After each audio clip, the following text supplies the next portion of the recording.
Assalamualaikum warahmatullahi wabarakatuh. Saya Fikri Somuzaki akan mempresentasikan tugas yang diberikan oleh Bapak Surya Hadi Kurniawan untuk formatif hukum bisnis yang berjudul Proses Pelepasan Lahan untuk Proyek Nasional atau Kawasan Industri. Ya. Satu, pentingnya proses pelepasan lahan. Landasan proyek. Proses pelepasan lahan merupakan tahap awal dalam pengembangan kawasan industri atau proyek nasional. Kelancaran proses ini menentukan keberhasilan proyek. Peraturan tegas diperlukan untuk menjaga hak pemilik lahan. Pemerintah dan pengembang harus membantu dalam proses ini. Yang kedua, penilaian ketersediaan lahan. Kajian awal studi kelayakan dilakukan untuk menentukan ketersediaan lahan. Faktor topografi, hukum, dan sosial menjadi pertimbangan utama. Konsultasi dengan pemangku kepentingan lokal sangatlah penting. Hasil penilaian akan menentukan kelanjutan proyek. Yang ketiga, pengadaan lahan secara hukum. Aspek legalitas. Transparansi dalam proses adalah kunci dalam pengadaan lahan. Pemilik lahan harus mendapatkan kompensasi yang adil. Perizinan dan sertifikasi harus sesuai dengan hukum yang berlaku. Perlindungan hak-hak minoritas dijamin dalam proses ini. Yang keempat, proses negosiasi dan kontrak. Persetujuan bersama. Perundingan dilakukan antara pemilik lahan dan pengembang proyek. Pembuatan kontrak harus mengakomodasi kepentingan semua pihak. Rincian kompensasi, jadwal pembayaran, dan jaminan harus jelas. Kesepakatan tertulis menjadi dasar hukum pelaksanaan proyek. Yang kelima, evaluasi dampak lingkungan.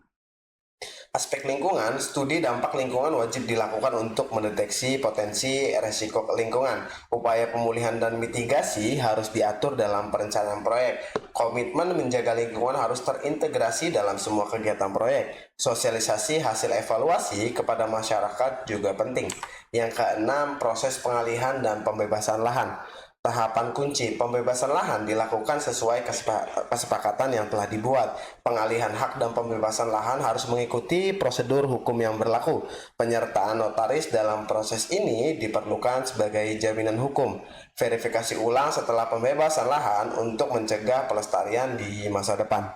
Yang ketujuh, konsolidasi lahan dan infrastruktur. Konsolidasi lahan dilakukan untuk memastikan efisiensi penggunaan lahan proyek. Pembangunan infrastruktur pendukung menjadi tahap selanjutnya setelah pelepasan lahan.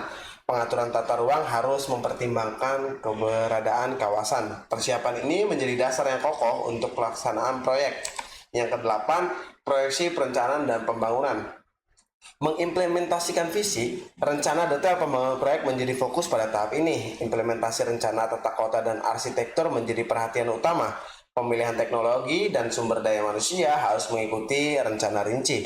Proyeksi jangka panjang dan berkelanjutan harus menjadi titik yang berat. 9. Manajemen risiko dan kontrol kualitas. Tangani tantangan. Pengaturan risiko manajemen diperlukan untuk mengantisipasi kemungkinan gangguan selama proyek berlangsung. Kontrol kualitas harus terintegrasikan dalam semua tahap proyek secara terus-menerus. Audit dan evaluasi rutin menjadi cara mendeteksi permasalahan secara dini. Komitmen pada standar kualitas dan keselamatan harus dijunjung dalam semua kegiatan. Yang terakhir, implementasi pengawasan dan pemeliharaan. Jaga keberlangsungan.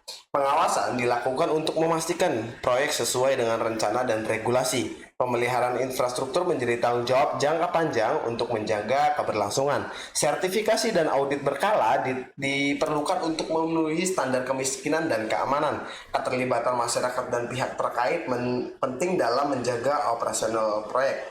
Ya, baik, cukup sekian presentasi dari saya. Bila ada salah kata, mohon dimaafkan. Wabillahi taufiq wal hidayah. Wassalamualaikum warahmatullahi wabarakatuh.